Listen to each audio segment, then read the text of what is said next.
പവിത്രത്തിന്റെ latest episode review ആണ് പറയുന്നത്. അങ്ങനെ മുത്തശ്ശിയുടെ വീട്ടിൽ നിന്നും എല്ലാവരും തിരിച്ച് വീട്ടിലേക്ക് എത്തുന്നുണ്ട്.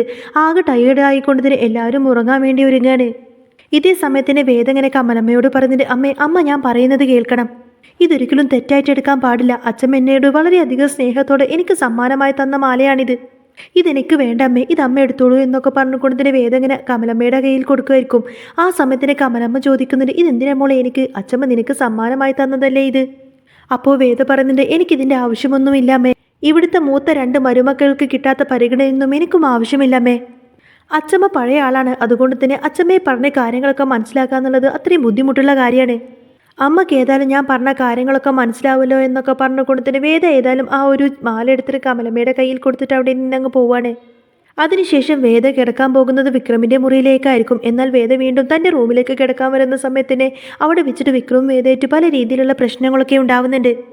വേദ മുറിയിലേക്ക് കിടക്കാൻ വരുന്ന സമയത്തിന് വിക്രം എതിർത്തുകൊണ്ട് തന്നെ നീ ഇവിടെ കിടക്കണ്ട എന്നൊക്കെ പറഞ്ഞിങ്ങനെ ഒച്ചപ്പാടുണ്ടാക്കും. ആ സമയത്തിന് വേദ പറഞ്ഞിട്ട് അതെ മുത്തശ്ശി പറഞ്ഞത് കേട്ടല്ലോ, ഇങ്ങോട്ടേക്ക് പോരുന്ന സമയത്ത് പറഞ്ഞത് കേട്ടല്ലോ, ഇനി മുതൽ ജീവിതകാലം മുഴുവൻ നമ്മൾ 2 പേരും ഒരേ ബെഡ്റൂമിൽ കിടക്കണമെന്നാണ് മുത്തശ്ശി പറഞ്ഞേക്കുന്നത്.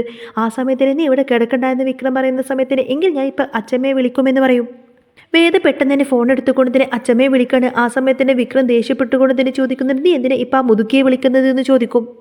എന്നാൽ അച്ഛമ്മ ഇത് കേൾക്കുന്നുണ്ടായിരുന്നു എന്ന് മാത്രമല്ല അച്ഛമ്മ ദേഷ്യപ്പെട്ട് ചോദിക്കുന്നുണ്ട്, ആരാടാ മുതുക്കി, മുട്ടാളാന്നൊക്കെ ചോദിച്ചുകൊണ്ട് വിക്രത്തിനോട് അങ്ങ് ദേഷ്യപ്പെടാണ്. എന്നിട്ട് വിക്രത്തിനെ വളരെയധികം ദേഷ്യപ്പെട്ട് ഇങ്ങനെ ചീത്തയൊക്കെ വിളിക്കുന്നുണ്ട് അച്ഛമ്മ. അച്ഛമ്മയെ പേടിച്ചുകൊണ്ട് തന്നെ വിക്രം ഏതായാലും വേദയോട് തൻ്റെ കൂടെ ബെഡ്റൂമിൽ കിടന്നോളാൻ പറയും. എന്നാൽ ഈ ഒരു സമ്മതം കിട്ടിയതോടു കൂടെ തന്നെ വേദയെ എങ്ങനെയെങ്കിലുമൊക്കെ വിക്രത്തിനെ നന്നാക്കി എടുക്കണമെന്നൊക്കെ ഇങ്ങനെ മനസ്സിൽ തീരുമാനിക്കുകയാണ്.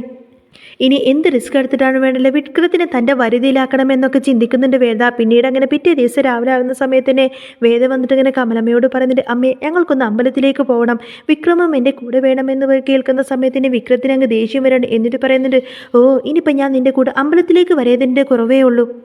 എന്നിട്ട് വേദിയോട് ഇങ്ങനെ ദേഷ്യപ്പെട്ട് സംസാരിക്കുന്നത് കേൾക്കുന്ന സമയത്തിന് കമലമ്മക്ക് അങ്ങ് ദേഷ്യം വരാട്ടോ. കമലമ്മ പറയുന്നുണ്ട്, നീ ഒന്ന് നിർത്തുന്നുണ്ടോ വിക്രം എന്നൊക്കെ പറഞ്ഞ് വിക്രത്തിനെ കുറേ അധികം വഴക്ക് പറയാണ്. അങ്ങനെ കമലമ്മയുടെ നിർബന്ധപ്രകാരമാണെങ്കിലും വേദിയുടെ കൂടെ അമ്പലത്തിലേക്ക് പോകുന്നുണ്ട് കേട്ടോ വിക്രം.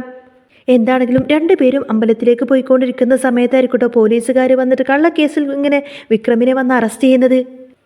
എന്നാൽ വിക്രം യാതൊരു തെറ്റും ചെയ്തിട്ടില്ല എന്ന കാര്യം വേദയ്ക്ക് നന്നായിട്ട് അറിയാം. അതുകൊണ്ട് തന്നെ അതിൻ്റെ എല്ലാ പഴുതുകളും അടച്ചുകൊണ്ട് തന്നെ വേദ ഏതായാലും വിക്രത്തിനെ പോലീസ് സ്റ്റേഷനിൽ നിന്നും ഇറക്കിക്കൊണ്ടുവരുന്നുണ്ട്.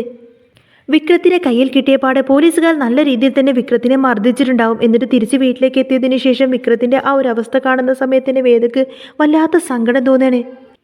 വിക്രത്തിൻ്റെ മേലൊക്കെ നിറച്ചു മുറിവായിരിക്കും. എന്നിട്ട് ചൂടുവെള്ളം പിടിച്ചിട്ട് ഇങ്ങനെ വേദ ചൂടൊക്കെ വെച്ച് കൊടുക്കുന്നുണ്ട്. വിക്രം യാതൊരു തെറ്റും ചെയ്തിട്ടുണ്ടാവില്ല. അതുകൊണ്ട് തന്നെ വിക്രത്തിൻ്റെ ഈ ഒരു അവസ്ഥ കാണുന്ന സമയത്തിന് വേദയ്ക്ക് വളരെയധികം സങ്കടവും സഹതാപമൊക്കെ തോന്നിപ്പോവാണ്. ഇതേ സമയത്ത് തന്നെ ആയിരിക്കട്ടെ വിക്രത്തിനെ കാണാൻ വേണ്ടി ശ്രീകാന്തും ശ്രീനിവാസൻ സാറും കൂടി വിക്രത്തിൻ്റെ വീട്ടിലേക്ക് വരുന്നത്. അവരങ്ങോട്ടേക്ക് കയറി വരുന്നത് കാണുന്ന സമയത്തിന് സുധാകര മാഷ് അവരെ എതിർക്കുന്നുണ്ട്. അവരിങ്ങോട്ടേക്കൊന്നും കയറി വരണ്ട എന്നൊക്കെ പറഞ്ഞ് സുധാകര മാഷ് ഇങ്ങനെ എതിർത്ത് സംസാരിക്കുന്ന സമയത്തിന് സുധാകര മാഷെ എതിർത്തുകൊണ്ടായിരിക്കും വിക്രം അവിടെ സംസാരിക്കുന്നത്. വിക്രം പറയുന്നതിന് ജയിച്ചവർക്ക് എപ്പോഴും 100 അവകാശികളാണ്, പക്ഷേ തോറ്റവർക്ക് അവരെപ്പോഴും ഒറ്റയ്ക്ക് തന്നെയായിരിക്കും എന്നിങ്ങനെ സങ്കടത്തോടെ പറയാണ് വിക്രം. എന്നാൽ അന്ന് ജീവിതത്തിൽ ആദ്യമായിട്ട് വിക്രം അങ്ങനെ സുധാകര മാഷെ എതിർത്ത് സംസാരിച്ചത് കൊണ്ട് തന്നെ സുധാകര മാഷിന് അത് ഭയങ്കര സങ്കടമായിരിക്കും. സങ്കടം സഹിക്കാൻ വയ്യാതെ എന്നാലും തൻ്റെ ശ്രീകാന്ത് തന്നോട് ഇങ്ങനെയൊക്കെ സംസാരിച്ചല്ലോ എന്നൊക്കെ ചിന്തിച്ചുകൊണ്ട് തന്നെ ഒരു കൊച്ചു കുട്ടിയെപ്പോലെ അവിടെ നിന്നിങ്ങനെ പൊട്ടിക്കരയാട്ടോ സുധാകര മാഷ്. പിന്നീട് അങ്ങനെ ശ്രീനിവാസൻ സാറ് വിക്രത്തിനെ വിളിച്ചു കൊണ്ടുപോകുന്നുണ്ടെന്ന് മാത്രമല്ല എങ്ങനെയെങ്കിലും ഈ കേസിൽ നിന്നും ഊരാനുള്ള എല്ലാവിധ പഴുതുകളും പറഞ്ഞു കൊടുക്കുന്നുണ്ട്. അങ്ങനെ വിക്രത്തിന് അനുകൂലമായിട്ടുള്ള എല്ലാ കാര്യങ്ങളും ശ്രീനിവാസൻ സാറ് സെറ്റ് ചെയ്ത് കൊടുക്കുന്നുണ്ട്. പിന്നീട് അങ്ങനെ കാര്യങ്ങളൊക്കെ സോൾവ് ആയതിനു ശേഷം വിക്രം അങ്ങനെ തിരിച്ച് വീട്ടിലേക്ക് വരുന്ന സമയത്തായിരിക്കട്ടോ വേദയും വിക്രവും തമ്മിലുള്ള ഒരു അടിപൊളി സ്റ്റണ്ടൊക്കെ നടക്കുന്നത്. എന്നാൽ ആ ഒരു സ്റ്റണ്ട് അവസാനം കലാശിക്കുന്നത് കട്ട റൊമാൻസിലായിരിക്കും. അങ്ങനെ ഇനിയുള്ള എപ്പിസോഡിൽ ഏതായാലും വിക്രവും വേദയും ശരിക്കും മനസ്സ് തുറന്ന് 2 പേര് സ്നേഹിക്കുന്ന ഒരു അടിപൊളി സൂപ്പർ റൊമാൻറ്റിക് സീനൊക്കെയാണ് ഇനി കാണാൻ പോകുന്നത്. അപ്പോൾ നിങ്ങൾക്ക് ഈ ഒരു ചാനൽ ഇഷ്ടമായി എന്നുണ്ടെങ്കിൽ എന്നും ഇതേപോലെ തന്നെ അപ്കമിങ് റിവ്യൂസും ഡെയിലി റിവ്യൂസും ഒക്കെ കേൾക്കാൻ താല്പര്യമുണ്ടെങ്കിൽ തീർച്ചയായിട്ടും നിങ്ങൾ എൻ്റെ ചാനൽ സബ്സ്ക്രൈബ് ചെയ്ത് സപ്പോർട്ട് ചെയ്യാൻ മറക്കല്ലേ.